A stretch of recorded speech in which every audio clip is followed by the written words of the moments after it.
का ये जो एज ग्रुप है आप लोगों का, मतलब 18 साल के आसपास, इस एज ग्रुप में सबसे बड़ी जो प्रॉब्लम आती है और जो एक सबसे कॉमन क्वेश्चन है, दैट इज टाइम मैनेजमेंट, कि अपने टाइम को कैसे मैनेज करें। तो कोई आप में से बताना चाहेगा कि ये टाइम मैनेजमेंट में प्रॉब्लम क्यों आती है? पहले ये बताओ कितनों को ये प्रॉब्लम है टाइम मैनेजमेंट की? तो कोई एक्सप्लेन करना चाहेगा कि एग्जैक्टली क्या प्रॉब्लम आ रही है टाइम मैनेजमेंट की?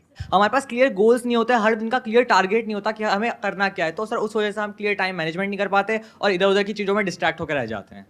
अगर मान लो आपके पास में क्लियर गोल भी है, क्लियर टारगेट भी है, और अगर आपने अपना एक पूरा शेड्यूल भी बना लिया है कि मेरे को अपने टाइम को इस तरीके से मैनेज करना है, इतने बजे उठना है, इतने बजे ये करना है, इतने बजे वो करना है, वॉटेवर, ऐसा आप सबने कभी ना कभी ट्राई जरूर किया होगा, या जो टाइम मैनेजमेंट के ऊपर कोर्सेज है उसमें भी यही सिखाते हैं कि अपने टाइम को इस तरीके से आप डिवाइड कर दीजिए, ये करिए वो करिए, इस तरीके से आप मैनेज करिए। क्या वो एक्चुअल में काम करता है? मतलब सर वो एक दिन काम करेगा, 2 दिन काम करेगा, उसके बाद हम वापस अपनी डेली लाइफ में आ जाते हैं, क्योंकि सर हम थोड़े से लेजी हैं। थोड़े से लेजी है, सर बहुत लेजी है। बहुत लेजी हैं, जिस वजह से वो नहीं हो पाता। और आप कह रहे हो थोड़ा सा काम करता है, इन अदर वर्ड्स वो काम नहीं करता है, क्योंकि अगर 1-2 दिन काम करता है तो उससे कुछ होने वाला नहीं है। अगर आपने अपने 1-2 दिन टाइम को मैनेज कर भी लिया तो उससे कोई लाइफ आपकी चेंज नहीं हो जाएगी। आपको सोल्यूशन ये चाहिए कि किस तरीके से परमानेंटली अपने टाइम को आप मैनेज कर पाए, राइट? हम सबके माइंड में क्या बैठा हुआ है, या फिर क्या हमको सिखाया गया है स्कूल में, कॉलेज में, घर पे, या फिर और भी जो लोग टाइम मैनेजमेंट के ऊपर क्लासेस कंडक्ट कर रहे हैं या सिखा रहे हैं, कोर्सेज दे रहे हैं, या जो बुक्स हैं उसमें भी क्या कहा गया है कि आप अपने शेड्यूल को मैनेज करिए। ये बिल्कुल ऐसा हो गया कि एक बीमारी है उसके सिम्टम्स को मैनेज करिए, जबकि कोई भी बीमारी है कैसे ठीक होती है? उसके सिम्टम्स को मैनेज करके या बीमारी के कॉज को मैनेज करके। तो आज हम कॉज की बात करेंगे, आज जड़ से उसको सॉल्व करने की बात करेंगे। तो जड़ क्या है कि जो भी आपको करना पड़ रहा है उसमें पेन है, और जो आपका कंफर्ट जोन है उसमें प्लेजर है। तो हम क्या कोशिश करते हैं, इसको छोड़ा जाए और इसको किया जाए। कितने लोग रिलेट कर पा रहे हैं मेरे से? सब कर पा रहे हैं। अब यहां पे फेलियर के जो चांसेस है वो बहुत ज्यादा है, ऑलमोस्ट 100% है कि आप फेल होगे, क्योंकि आप पता है क्या करने की कोशिश कर रहे हो। कोई इंसान है, उसको दारू पीने की आदत है पिछले 20-30 साल से। अब वो एकदम से किसी दिन सुबह उठे और अल्कोहल मैनेजमेंट के ऊपर कोई वीडियो देखे या किताब पढ़े और कहे बस आज से ही मैं छोड़ दूंगा। वो कितने टाइम तक कर पाएगा? 1 दिन, 2 दिन, 3 दिन। उसके बाद में क्या होगा? वो और ज्यादा बुरी तरीके से टूट करके पड़ेगा अल्कोहल के ऊपर। फिर जब ये चीज 2 या 3 बार या 5 बार हो जाएगी तो उस इंसान का कॉन्फिडेंस ही खत्म हो जाएगा और वो दोबारा ही करने की कोशिश भी नहीं करेगा। ऐसा भी होता है आप लोगों के साथ में कि मतलब एक बार टाइम मैनेज करने की कोशिश करी, 2 बार करी, 4 बार करी, उसके बाद में एक ऐसी स्टेज आ गई जब अपने ऊपर से कॉन्फिडेंस ही खत्म हो गया। फिर आप कैसे एक्ट करते हो? जब तक कोई डेडलाइन नहीं आ जाती है, गले के ऊपर आकर के तलवार नहीं लटकती है, तब तक आप हिलते ही नहीं हो अपनी जगह से। यानी अब पता है कि एग्जाम में 1 हफ्ता रह गया है, अब अगर नहीं करा तो बहुत जूते पड़ेंगे, तब आप पढ़ना शुरू करते हो एक्चुअल में, तब तक प्रोक्रेस्टिनेट करते हो। ठीक कह रहा हूं, गलत कह रहा हूं? सब रिलेट कर पा रहे हैं? अब इसका सॉल्यूशन क्या है? सोचो, दिमाग लगाओ कि हम अपने टाइम को मैनेज करने की कोशिश कर रहे हैं, शेड्यूलिंग कर रहे हैं, वो सब कर रहे हैं, लेकिन फंडामेंटली जो प्रॉब्लम है वो वहीं की वहीं है। टाइम मैनेज होता कैसे है? या फिर कोई ऐसा काम जिसको करने में इंटरेस्ट नहीं है वो होता कैसे है? उसके 2 तरीके हैं। एक ये है कि मजबूरी हो तब हो जाता है। फॉर एग्जाम्पल, घर में आपके बहुत प्रॉब्लम है, मान लो फाइनेंशियल प्रॉब्लम है, खाने पीने के भी पैसे नहीं है। अब आपको कहा जाए कि तुम्हें यह काम करना है, तो वहां पे यह सवाल नहीं उठेगा कि उस काम में मजा आता है नहीं आता है, क्योंकि आपको अपने घर वालों से प्यार है तो वो करना ही पड़ेगा। इसी सिचुएशन में कितने लोग होते हैं? बहुत कम।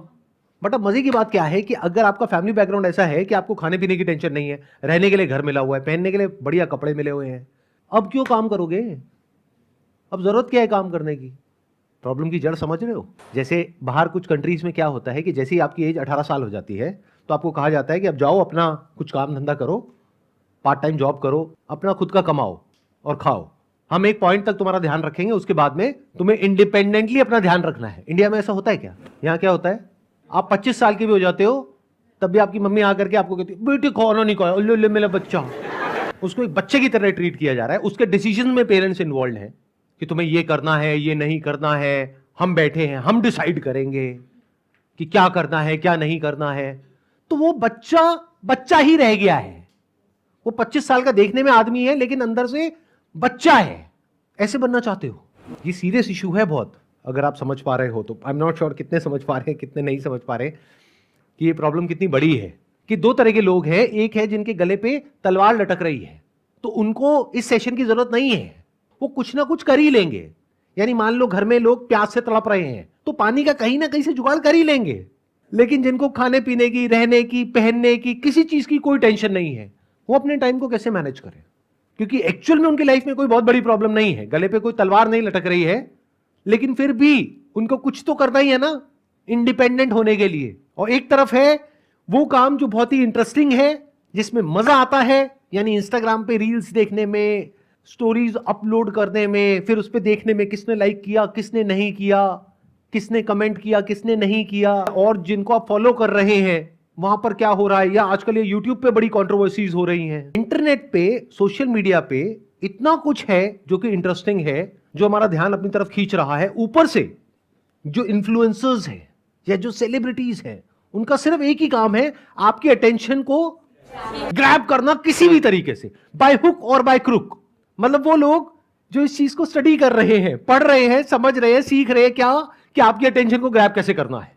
एडवर्टाइजर्स भी यही कर रहे हैं। मतलब चारों तरफ से ऐसे लोग जो कि एक्सपर्ट है अपने अपने काम में, वो हर तरीके से कोशिश कर रहे हैं आपको ग्रैब करने के लिए, जिससे कि आपका इंटरेस्ट आए उन लोगों में। उसके लिए वो कुछ भी हरकतें करने को तैयार है, जिससे कि आप लोग उनको देखो। यानी क्या दिया आपने अपना उनको? टाइम। मैं नहीं बोल रहा हूं, डेटा बोल रहा है। इंडिया के अंदर ऑन एन एवरेज एक इंसान 5 से 6 घंटे सोशल मीडिया पे टाइम स्पेंड कर रहा है या कर रही है। ये रियलिटी है। अब मन में कुछ भी बोलते रहो, कुछ भी सोचते रहो, दैट इज नॉट इंपॉर्टेंट। इस रियलिटी से हमको डील करता है। तो एक तरफ है पूरी की पूरी दुनिया जो आपकी अटेंशन को ग्रैब करना चाहती है, आपके टाइम को कैप्चर करना चाहती है, और जिसने आपकी टाइम को कैप्चर कर लिया उसने आपके पैसे को भी कैप्चर कर लिया। क्योंकि आज नहीं तो कल वो आपको कुछ ना कुछ बेच के ही जाएगा या जाएगी, वो आपको पता भी नहीं लगेगा, चाहे आप उसको अफोर्ड कर सकते हो या नहीं कर सकते हो। ब्लाइंड फॉलोअर की तरह सिर्फ उस इंसान को फॉलो करोगे और जो वो कहेगा करने के लिए वो जा करके करने लग जाओगे, उसके लिए औरों से लड़ने लग जाओगे। The height of foolishness. ऐसा हो रहा है, नहीं हो रहा है? मतलब बिल्कुल ऐसे देख लो कि आप, एक वॉर हो रही है जहां पे अकेले आप खड़े हो और आपके चारों तरफ लाखों करोड़ों लोग हैं जो आपसे लड़ रहे हैं आपके टाइम के लिए। आप अपने टाइम को बचाने की कोशिश कर रहे हो और आपको लग रहा है कि मैं उन लाखों लोगों से जीत जाऊंगा। यानी सोशल मीडिया कंपनीज जिसके पीछे एक ऐसा एल्गोरिथम काम कर रहा है जो डिजाइन्ड है आपकी अटेंशन को ग्रैब करने के लिए। इन्फ्लुएंसर्स जिसका एक ही टारगेट है आपकी अटेंशन को ग्रैब करना। टेलीविजन जिसका एक ही टारगेट है आपकी अटेंशन को ग्रैब करना। मूवीज और पता नहीं क्या क्या, कितने तरह के एंटरटेनमेंट, कितने तरह के प्लेजर्स, जिसका एक ही टारगेट है आपको किसी तरीके से ग्रैब करना। तो ये छोटी प्रॉब्लम नहीं है। अगर इस प्रॉब्लम को आप समझ जाओगे तो ये पहला स्टेप है इस प्रॉब्लम को सोल्यूशन निकालने के लिए। अगर समझा ही नहीं मेरी बातों को, जैसे आप में से मान लेते हैं आधे से ज्यादा लोगों को समझ ही नहीं आ रहा मैं बोल क्या रहा हूं, उनके ऊपर से जा रही है, तो वो पता है कैसे हैं? वो पपेट्स हैं। उनका अपनी लाइफ के ऊपर कोई कंट्रोल नहीं है। वो जिंदगी भर ऐसे जिएंगे कि कहीं कोई और होगा जो बैठ करके उनको कठपुतली की तरह नचाता रहेगा और उनको पता भी नहीं होगा। अगर इस प्रॉब्लम को आपने देख लिया है कि ये प्रॉब्लम कितनी बड़ी है, तो this is the first step to finding the solution to this particular problem. मतलब हो क्या रहा है, आप लोगों के माइंड को ऐसा बना दिया गया है, इसको मैं बोल सकता हूं रील्स जनरेशन, शॉर्ट्स जनरेशन, कि आपको सब कुछ कुछ सेकंड्स में चाहिए। 20 सेकंड में, 30 सेकंड में, 1 मिनट में, उससे ज्यादा में बोर होने लग जाते हो। अभी जैसे यहां पे कुछ लोग हैं जो अनकंफर्टेबल हो रहे हैं, उनकी बॉडी लैंग्वेज देखो। क्यों? क्योंकि आदत ही नहीं है। अटेंशन स्पैन ऑलमोस्ट जीरो हुआ पड़ा है। डीपली किसी प्रॉब्लम को समझने की हमारे अंदर जो एक एबिलिटी होनी चाहिए, जिसको क्रिटिकल थिंकिंग बोलते हैं, वो जीरो है। मतलब आप में और जानवरों में ऊपर ऊपर से देखने में फर्क है, बट डीप विद इन कोई फर्क नहीं है इन मेजॉरिटी ऑफ द केसेस।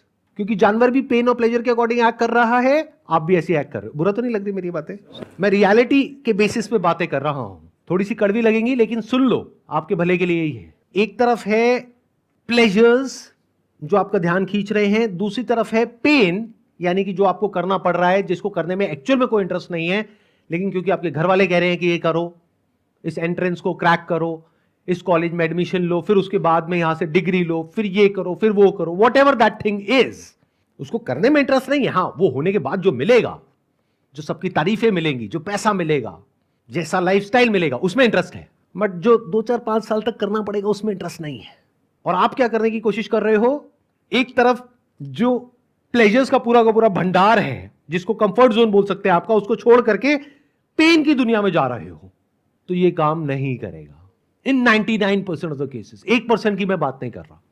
जैसे 1% में कौन आ गया, जिसकी आदत बन गई है बचपन से ही पढ़ाई लिखाई करने की या टॉप करने की, तो अब उसके लिए एक ईगो इशू बन गया है कि मैंने पिछले 10 साल से टॉप किया है, अब मैं अपना नाम खराब नहीं कर सकता है, नहीं कर सकती, अब मुझे आगे भी टॉप ही करना है, उसके लिए कुछ भी करना पड़े मैं करने को तैयार हूं। मतलब ध्यान से देखोगे उसके साथ में भी क्या जुड़ा हुआ है, एक फियर है जिसकी वजह से वो ड्रिवन है। तो इस कैटेगरी की मैं बात नहीं कर रहा। इस कैटेगरी में मुश्किल से 1% लोग होते हैं। अगर एक क्लास में 100 बच्चे होते हैं तो उसमें से 1-2 बच्चे ही ऐसे होते हैं, बाकी बच्चे कहां होते हैं, जो बीच में कहीं पर होते हैं। तो अब उन लोगों के लिए क्या सॉल्यूशन है, अपने बेसिक नेचर के हिसाब से एक्ट करो। मतलब क्या, जिसमें मजा आता है वो तो करने में कोई दिक्कत नहीं है ना। मजा किससे कनेक्ट होता है, इंटरेस्ट से। तो अभी आपका जो इंटरेस्ट है वो कुछ ऐसी चीजों में है जो कि प्रोडक्टिव नहीं है, जो आपको हेल्प नहीं कर रही है, आपकी ब्रेन को और शार्प नहीं कर रही है, आपको डल बना रही है। क्या हो अगर कुछ ऐसी चीजों में आपका इंटरेस्ट डेवलप हो जाए जिसका डायरेक्टली आपकी पढ़ाई से कोई कनेक्शन नहीं है, यानी वो पेनफुल दुनिया से कोई कनेक्शन नहीं है, लेकिन उस पेन को सहने में वो आपको हेल्प करेगा। यानी आपको ऐसा बना देगा कि आप बड़े से बड़े लाइफ के पेन को सह सको या बड़ी से बड़ी प्रॉब्लम को सॉल्व कर सको। ये वाला जो स्टेप है इसके बारे में बहुत कम लोग बात करते हैं, और अगर मेरे सेशंस को ध्यान से सुनोगे, ध्यान से समझोगे, मेरा सारा फोकस इसी पे होता है। देखो दुनिया में क्या बात करते हैं, आपके नंबर कम आ रहे हैं तो घर वाले, पेरेंट्स, ये वो, दुनिया क्या कहेगी, पढ़ते क्यों नहीं हो, पढ़ लो। मतलब दुनिया में क्या प्रॉब्लम है कि लोग आकर के आपको सीधा बता रहे हैं कि तू ये कर, तो ये करने से ये हो जाएगा। यानी कि नंबर नहीं आ रहे, पढ़ाई करो तो नंबर आ जाएंगे। एज इफ कि आपको पता ही नहीं है, ये तो आपको पता है पहले से, बट कुछ ऐसा है जिसके बारे में कहीं कोई बात ही नहीं कर रहा है। वो क्या है कि क्या आप अपने आप को इतना कैपेबल बना सकते हो कि आप इंडिपेंडेंटली सोच पाओ, अपनी क्रिटिकल थिंकिंग को डेवलप कर पाओ, अपनी लाइफ के जो सही और गलत के जो फैसले हैं वो खुद ले पाओ। अगर आप अभी ये जो प्लेजर वाली कैटेगरी है वहीं पर रहो, अपने कंफर्ट जोन में ही रहो, बस अपने जो इंटरेस्ट हैं उसको डिस्कवर करो कि और मुझे किन किन चीजों में इंटरेस्ट है, जिसमें मुझे मजा आता है, चाहे उसका उससे कोई कनेक्शन ना हो जो आप अपने करियर के लिए कर रहे हो। Exactly that's what I was about to say. देखना, ध्यान से सुनना, ध्यान से समझना। यहां तक प्रॉब्लम समझ आ गई? प्रॉब्लम क्या है कि अगर आप सीधा छलांग मारोगे प्लेजर से पेन की तरफ तो फेल हो जाओगे।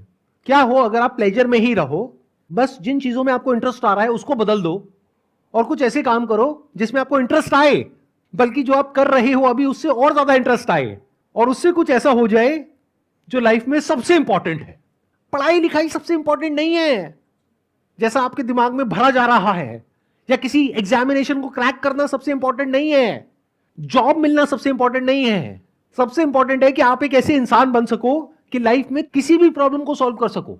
एंड गोल आपको क्लियर हो गया कि एक ऐसा इंसान बनना है जिसकी थिंकिंग एबिलिटीज बहुत कमाल की हो। तो क्या हो अगर इस तरह का आप कंटेंट कंज्यूम करने लग जाओ जिससे आपकी थिंकिंग एबिलिटीज इंप्रूव हो। वो कैसे होंगी? ऐसे लोगों की कंपनी में आकर के, और कोई तरीका ही नहीं है। ऐसे लोगों की कंपनी में कैसे आओगे? या तो ऐसे लोगों की बुक्स पढ़ो, या ऐसे लोगों का कंटेंट कंज्यूम करो, ऐसे लोगों की वीडियोस देखो, उस तरीके से पेपर पेन ले करके चीजों को समझने की कोशिश करो। ऑल्दो इसका आपके करियर से, आपकी पढ़ाई से डायरेक्ट कोई कनेक्शन नहीं है, बट इसका आपकी पर्सनैलिटी से बहुत बड़ा कनेक्शन है। जैसे फॉर एग्जाम्पल पॉलिटिक्स एक ऐसा टॉपिक है जिसका वैसे तो आपकी लाइफ से डायरेक्ट कनेक्शन है, बट आप लोगों को ये गलतफहमी है कि अगर मैं मान लो कॉमर्स बैकग्राउंड से हूं तो मेरी लाइफ का जो डायरेक्ट कनेक्शन है वो है कॉमर्स में। अगर मैं सीए कर रहा हूं तो सीए में मेरा होता है नहीं होता है, उसके बाद में मेरा क्लियर होता है नहीं होता है, उसके बाद में कहीं जॉब लगती है नहीं लगती है, इस सबसे मेरी लाइफ का डायरेक्ट कनेक्शन है। लेकिन पॉलिटिक्स का मेरी लाइफ से कोई डायरेक्ट कनेक्शन नहीं है। क्या ये सच है?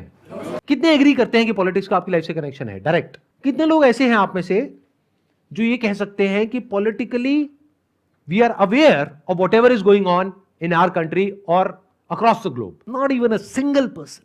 क्या ये इंटरेस्टिंग है या नहीं है? पॉलिटिक्स का दूसरा मतलब क्या होता है? लड़ाई, दो ग्रुप्स के बीच में, दो पार्टीज के बीच में। और लड़ाई में तो आपका वैसे ही बहुत इंटरेस्ट है। यूट्यूब पे उल्टी सीधी जो लड़ाइयां हो रही है उसको कंज्यूम कर रहे हो, जिसका एक्चुअल में कोई बेनिफिट नहीं हो रहा है, क्योंकि वो लड़ाई एक्चुअल नहीं है, सिर्फ दिखाने के लिए है, मतलब कि नकली लड़ाई है। तो असली लड़ाई देखो ना, देखो पॉलिटिक्स में पूरी दुनिया में क्या क्या हो रहा है।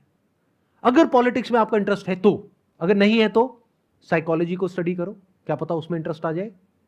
अब आप कहोगे मैं कॉमर्स स्टूडेंट हूं सर, क्या बोल रहे हो, साइकोलॉजी को क्यों स्टडी करूं? इसी को तो कहते हैं पर्सनालिटी। यानी अपने इंटरेस्ट के हिसाब से आगे बढ़ो लाइफ में। आपका इंटरेस्ट आपको गाइड करेगा कि अगला स्टेप आपकी लाइफ में क्या होगा। एक नशे को जिसकी आपको लत पड़ गई है एकदम से नहीं छोड़ सकते, और सोशल मीडिया से बड़ा कोई नशा नहीं है। इसको छोड़ने का जो रास्ता है वो भी सोशल मीडिया ही है। यानी अभी जो नशा आप कर रहे हो वो आपको और आपकी ब्रेन को और डल कर रहा है, आपको बेवकूफ बना रहा है। एक दूसरे तरह का नशा है जो आपको समझदार बनाता है। पहले तो इस पे एक बहुत बड़ा क्वेश्चन मार्क है कि समझदार कौन होता है और बेवकूफ कौन होता है। सबसे आसान तरीका बताऊं समझदार बनने का, कि जो भी आप मानते हो, फॉर एग्जाम्पल पॉलिटिक्स में आप अगर डायरेक्टली नहीं भी स्टडी करते हो क्या हो रहा है क्या नहीं हो रहा है, आपके घर में तो बातें होती होंगी, तो आपको पता तो है मोटा मोटा कि क्या हो रहा है, तो आपके घर वालों का एक स्टैंड पॉइंट होगा, एक व्यू होगा कि हम इस पार्टी को सपोर्ट करते हैं, हम इस इंसान को सपोर्ट करते हैं और इसको नहीं करते हैं। वैसा ही व्यू आपका बन चुका होगा, आपको पता भी नहीं होगा क्योंकि वैसी एनवायरनमेंट में आप पले बड़े हो। तो वो जो आपका व्यू है उसका अपोजिट व्यू जहां पर भी है, जिसका भी है, उस कंटेंट को कंज्यूम करो। इससे आपकी क्रिटिकल थिंकिंग एबिलिटीज डेवलप होंगी। जिस तरह की इंफॉर्मेशन आपको फीड करी जा रही है, अगर उसको सुन करके आप बोल रहे हो तो एक तोते में और आप में क्या फर्क है? क्या इसको क्रिटिकल थिंकिंग बोलेंगे या फिर एक ऐसा इंसान जो कि एक सिचुएशन की दोनों साइड्स को देख सके, जिसको एटलीस्ट इतना पता हो जो मैं बोल रहा हूं कि हर सिचुएशन की दो साइड होती है। ये भी नहीं पता बहुत लोगों को। लाइफ को कैसे देखते हैं, ब्लैक और व्हाइट, ये अच्छा है ये बुरा है, ये सही है ये गलत है, ऐसा कुछ नहीं होता है। अगर ये बात आपको समझ आ रही है इतनी सी भी, this is the beginning of the development of critical thinking. इस दुनिया में बहुत तरह की इंफॉर्मेशन है, अभी जो आप कंज्यूम कर रहे हो वो आपको नीचे गिरा रहा है। अगर कुछ ऐसा आप कंज्यूम करो जो इंटरेस्टिंग भी हो लेकिन आपको ऊपर उठाए, आपको मतलब आपकी थिंकिंग को, तो एक बार आपकी थिंकिंग ऊपर उठ गई तो क्या आप अपने बेस पर यह डिसीजन ले सकते हो कि मुझे क्या करना है और क्या नहीं करना है। इज इट इंपॉर्टेंट कि जो भी हमारा इंटरेस्ट है वो हम जो मेन कैरियर वाली फील्ड है वो अलग फील्ड है और हमारा इंटरेस्ट अलग फील्ड में है, तो सर इसमें सर कॉन्ट्रडिक्शन हो जाता है कि हमारे यहाँ पे कैरियर हमारा अलग तरफ पे जा रहा है बट हमारा इंटरेस्ट एक दूसरी साइड में। तो यहाँ पे समझ में नहीं आता कि सर इंटरेस्ट पे जाएं या फिर कैरियर पे जाओ, टाइम किसको ज्यादा दे, इंटरेस्ट को ज्यादा टाइम दे या फिर कैरियर वाली चीज में ज्यादा टाइम दे। पहले इंटरेस्ट पे जाओ, क्योंकि सीधा करियर पे जाओगे और अगर वो करियर में आपका इंटरेस्ट नहीं है तो गारंटेड फेल होगे उस करियर में। आपका जिस चीज में इंटरेस्ट है उसी से रिलेटेड करियर होना चाहिए। बट ये आइडल सिनेरियो है, हमारे यहां पर ऐसा बहुत केसेस में नहीं होता है क्योंकि आपके इंटरेस्ट को तो कोई समझता ही नहीं है। बस आपको बताया जाता है कि आपको ये करना है, फिर आप भी उस रास्ते पे चलने लग जाते हो। बाद में समझ आता है कि ये मेरे लिए नहीं है, लेकिन तब तक बहुत देर हो जाती है क्योंकि अब तो कॉलेज में फीस चली गई, अब तो वो करना ही पड़ेगा। ऐसे ही होता है। तो इस स्टेप पे जाने से पहले एक स्टेप है जिसको आप मिस कर रहे हो, that is discovery of your interest. तो अब आपके पास में दो रास्ते हैं। एक ये है कि आप एजुकेशन सिस्टम को ब्लेम करो इसके लिए, क्योंकि हमारा एजुकेशन सिस्टम ऐसा नहीं है जहां पे कि आपके इंटरेस्ट को एक्सप्लोर किया जाए, डिस्कवर किया जाए, उसके हिसाब से आपको करियर चूज करने के लिए एनकरेज किया जाए। ऐसा नहीं है ना। इट्स ऑल अबाउट क्रैमिंग, कि रट लो और फिर रट करके जा करके लिख दो। और रटने से क्या होता है, दिमाग और डल हो जाता है, डेवलप नहीं होती आपकी थिंकिंग एबिलिटीज। बल्कि जहां बुक में जो लिखा हुआ है उससे अलग आप कुछ भी लिखते हो या कुछ भी बोलते हो या कुछ भी पूछते हो तो आपको चुप करा दिया जाता है कि जो किताब में लिखा है वही सच है। अच्छा, किताब किसने लिखी है? किसी इंसान ने तो लिखी है, तो उससे गलती नहीं हो सकती क्या? लेकिन इसकी तो गुंजाइश ही नहीं है हमारे एजुकेशन सिस्टम में। तो अब एक ऑप्शन ये है कि आप बैठ करके एजुकेशन सिस्टम को ब्लेम करो, बट उससे आपको कुछ मिलने वाला नहीं है। दूसरा ऑप्शन क्या है जिसकी मैं बात कर रहा हूं, जो एजुकेशन सिस्टम नहीं कर रहा, आपके घर वाले नहीं कर रहे, टीचर्स नहीं कर रहे, दुनिया नहीं कर रही, आप खुद करो। मतलब क्या? अपने इंटरेस्ट को डिस्कवर करो, एक्सप्लोर करो। यहां पे जो लिखा हुआ है डिस्कवर योरसेल्फ, खुद को डिस्कवर करो, फिर उसके हिसाब से करियर चूज करो। अगर इस रास्ते से चलोगे तो शॉर्ट टर्म में हो सकता है थोड़ी दिक्कत भी आ जाए, लेकिन लॉन्ग टर्म में लाइफ उससे बहुत बेटर हो जाएगी जिस रास्ते पे अभी आप चल रहे हो।